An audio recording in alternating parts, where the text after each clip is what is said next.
नमस्कार, स्वागत है आपका एडवांस इंडिया पर। मैं हूं नवीन चौहान और इस वक्त हमारे साथ बातचीत करने के लिए नकुड़ से समाजवादी पार्टी के प्रत्याशी धर्म सिंह सैनी जी हैं। उनसे बातचीत करेंगे कि किस तरीके से वो देखते हैं, कैसा उनका ये चुनाव है। धर्म सिंह सैनी जी, बहुत स्वागत आपका एडवांस इंडिया पर। धन्यवाद आपका। लगभग 5 महीने बाद हम दोबारा आमने सामने हुए। अब तो गुस्सा आपका शांत हो गया। नहीं आपका। धर्म सिंह सैनी जी, आप भाजपा छोड़कर समाजवादी पार्टी में हैं। सबसे पहले तो मैं जानना चाहूँगा कि कैसा आपका चुनाव चल रहा है। चौहान साहब, मेरा चुनाव बहुत बढ़िया चल रहा है। एक तरफा चुनाव है, कोई मुकाबले में नहीं है और हम भारी भरकम वोटों से जीतने जा रहे हैं। सवाल लगातार ये उठ रहा है कि आपने 5 साल आप मंत्री रहे और आखिर में आपने पार्टी छोड़ी। आपने कहा कि जो पिछड़े थे, शोषित थे, वंचित थे, उनका मैं उद्धार नहीं कर पाया, मुझे मौका नहीं दिया गया और आखिर में आपने पार्टी छोड़ी। तो आप किस तरीके से देखते हैं? क्या मंत्री के रूप में आपको काम नहीं करने दिया, या आप इसमें अच्छे काम नहीं कर पाए, या मंत्री के तौर पर आप यहाँ पर फेल रह गए इस सरकार में? चौहान साहब, दरअसल पूरे 5 वर्ष जो ऐसी समाज के या पिछड़े वर्ग के मंत्री थे या विधायक थे, उन्हें कोई किसी भी तरह का अधिकार नहीं था। हम लोग अपने विभाग में किसी तरह से कोई काम नहीं कर पा रहे थे। इसी का नतीजा यह था कि 2 वर्ष पहले लगभग 140 विधायक और मंत्रियों सहित विधानसभा सत्र चलते हुए विधायकों मंत्रियों ने धरना दिया था सरकार के खिलाफ। लेकिन उससे सरकार में सुधार आना चाहिए था, इसलिए वो आवाज़ उठाई थी, परंतु सत्ता के दबाव में आकर के उनकी ज़बान बंद कर दी गई थी। और जब ही से ये सिलसिला शुरू हो गया था कि अब इस दल में रहने से कोई फ़ायदा नहीं है, कि जिसमें हम कम से कम दलितों, पिछड़ों का उद्धार न कर सकें, उनकी बात न रख सकें, उनका समाज में वो सुधार न कर सकें, तो ऐसे दल में, ऐसी पार्टी में रहने से कोई फ़ायदा नहीं। लेकिन स्वामी प्रसाद मौर्य कह रहे हैं कि जो 9 से लेकर और 17 तक हम नहीं कर पाए उन दोनों सरकार में, वो इन 5 साल में मैंने मंत्री के तौर पे किया है। आप किस तरीके से देखते हैं? मतलब वो कह रहे हैं कि हाँ, हमने लोगों का भला इस सरकार में यहाँ पे मंत्री के नाते मैंने पर्सनल तौर पे किया। क्या आप भी मानते हैं कि मंत्री के नाते आपने कुछ अच्छे काम किए हों? नहीं, देखिए, मेरे पास 3 विभाग थे, तो उसमें जो एक विभाग था उसमें मुझे करने का मौका मिला है, उसमें मैंने किया है। लेकिन जो FSDA मेरे पास में डिपार्टमेंट था, उसमें मुझे करने का कोई अधिकार नहीं था और मेरे पास कोई फाइल नहीं आई, मेरे से कोई अधिकारियों की कोई मीटिंग नहीं हुई। और यहाँ तक के विधानसभा सत्र में जो प्रश्नोत्तरी होती है उसका भी मैं अधिकृत नहीं था, उसके लिए भी एक अन्य दूसरे मंत्री अधिकृत थे वहाँ प्रश्नोत्तरी के उत्तर देने के लिए। धर्म सिंह सैनी जी, अब तो आप लगातार प्रचार में जुटे हैं। सवाल ये उठ रहा है कि पार्टी बदली तो क्या विचारधारा भी एकदम से बदल गई? पहले तो आप जय श्री राम का नारा खूब लगाते थे, लेकिन अभी हमने एक सभा में आपको देखा तो आप कह रहे हैं कि अगर यहाँ पर इस तरीके से करेंगे तो मैंने चूड़ियाँ नहीं पहनी, मैं घुसने नहीं दूंगा।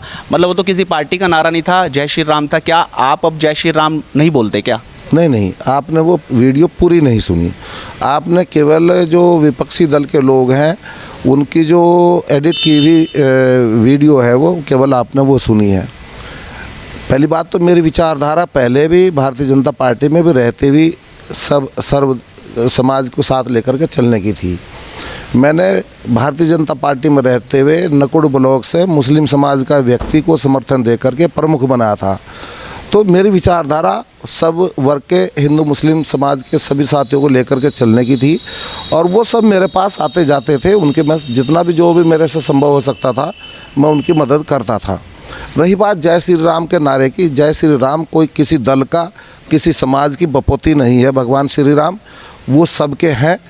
और उस दिन भी वो ये बात हुई थी कि हम जब वहाँ हमारा कार्यक्रम चल रहा था तो कुछ बच्चे आए, उन्होंने जय श्री राम का नारा लगाया। हमने कहा भाई आप हमारा कार्यक्रम ख़त्म हो जाने तो उसके बाद नारा लगाइएगा, लेकिन किसी भी प्रोग्राम को बाधित करने का किसी को भी हक नहीं है। आपके नेता आएंगे, आप उनके साथ करिएगा जैसे भी है। यहाँ प्रोग्राम समाजवादी पार्टी का चल रहा है। जय श्री राम वो आपका स्वागत कर रहे थे जय श्री राम बोल के। उन्होंने तो कोई बीजेपी का या ऐसा कोई नारा तो था नहीं वो वीडियो में जो दिखा। फिर आपने कहा कि भाई इस तरह के नारे लगा रहे हैं तो ये सही नहीं है, मैं बीजेपी के कैंडिडेट को घुसने नहीं दूंगा, मैंने चूड़ियाँ नहीं पहनी। नहीं, वो तंज में वो कर रहे थे और वो वजह ये थी, मेरे से नाराज़ नहीं थे। वो वहाँ का जो कार्यकर्ता उस कार्यक्रम को करा रहा था उससे उसकी उनकी नाराज़गी आती है। फिर वो मेरे पास आ गए, सब लोग आए, उनके गार्जियन लेकर के आए और वो अब संतुष्ट हैं, कोई इस तरह की बात नहीं थी। उन्होंने कहा कि ये हमारी आप अपनी नाराज़गी थी, जो वर्कर आपका कार्यक्रम करा रहा था, बच्चों की उससे नाराज़गी थी, लेकिन हम मंत्री जी आपके साथ थे, आपके साथ हैं और आपके साथ रहेंगे।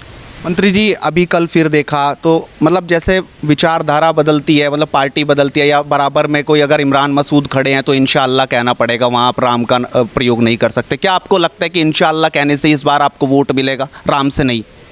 आपकी बुआ जी मरगांका जी का चुनाव था, उपचुनाव, उसमें मैंने मुस्लिम समाज के लगभग 5000 लोगों के करीब इकट्ठा करके केशव मौर्य जी का कार्यक्रम करवाया था। वो इंशाअल्लाह जो जब भी थी आज भी है, वो रहेगी। अगर मान लीजिए ये इससे कोई फ़र्क नहीं पड़ता, हम आज भी, मैं केवल आपके माध्यम से उन भारतीय जनता पार्टी के नेताओं से ये पूछना चाहता हूँ कि राम क्या केवल उन्हीं के हैं क्या?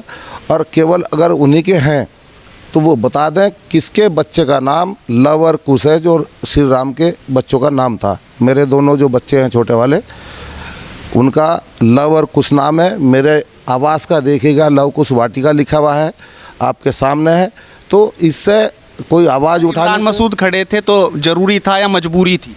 नहीं, मैं कह रहा हूँ कि ईश्वर ने चाहा, अल्लाह ने चाहा, तो मैं बार बार कहूँगा अल्लाह ईश्वर एक है। अगर आप बांटना चाहते हो, भारतीय जनता पार्टी के लोग बांटना चाहते हैं, तो हम बंटने नहीं देंगे। इसलिए हम समाजवादी पार्टी में आए हैं कि भारतीय जनता पार्टी अल्लाह ईश्वर को बांट करके वोट लेने का प्रयास करती है। स्वामी प्रसाद मौर्य को तो वैज्ञानिक माना गया, मौसम वैज्ञानिक। आप भी उनके साथ रहे, वो जहाँ गए आपने भी अपना पाला बदला। इस बार मौसम कैसा दिखाई दे रहा है? हाँ, अभी तो फिलहाल ठंड है, क्या कुछ आपको बदलता दिख रहा है क्या? 300 पार समाजवादी, अखिलेश यादव 10 मार्च का मुख्यमंत्री। तो मौसम आप देख लीजिएगा, कोई सा भी हो। आप लोगों पे थोड़ा सा सरकारों ने टाइट शिकंजा किया हुआ है, इसलिए दबी जुबान में आप भी हमारे ही समर्थन में कह रहे हैं कि सरकार अखिलेश जी की आ रही है, और आपका धन्यवाद। इस सर्वे तो कुछ और दिखा रहे हैं, चलिए वो तो खैर बाद में पता चलेगा। लेकिन एक आखिरी सवाल धर्म सिंह सैनी जी, आपको भी लेट हो रहा है, जाना है। चिल्काना में सुधीर सैनी नामक एक पत्रकार की हत्या कर दी गई। क्या आज आप उस परिवार को भरोसा दिलाएंगे कि इस चुनाव के बाद आप उसके परिवार को, या अभी से आप पैरवी करेंगे जिन लोगों ने उसे मारा, कि कड़ी से कड़ी सज़ा मिले? क्योंकि वो लोग कह रहे हैं कि कोई हमारा साथ नहीं दे रहा, हमारे मंत्री जी भी हमारा साथ नहीं दे रहे, जो लगातार हमारे साथ पहले खड़े रहते थे। आखिरकार क्या मजबूरी है? आपको मालूम नहीं, मैं उसी दिन उनके परिवार में गया था। तिलूराम सैनी जी उस बच्चे के फादर हैं, उनसे मैं मिला था, मेरे वो रिश्तेदार भी हैं। आज चुनाव आचार संहिता लगी हुई है, इससे मैं फ़िलहाल कुछ नहीं कह सकता, लेकिन जो भी हो सकेगा उसके लिए सरकार हमारी आ रही है। जितना भी हो सकेगा व्यक्तिगत भी और वैसे भी उनके लिए किया जाएगा। चलिए, बहुत बहुत धन्यवाद धर्म सिंह सैनी जी, जो बड़ी बेबाकी से बोले कि आखिरकार वो क्या समझते हैं, क्या सोचते हैं। आप भी अपनी राय रखिए और लगातार जुड़ रही है एडवांस इंडिया के साथ। नमस्कार।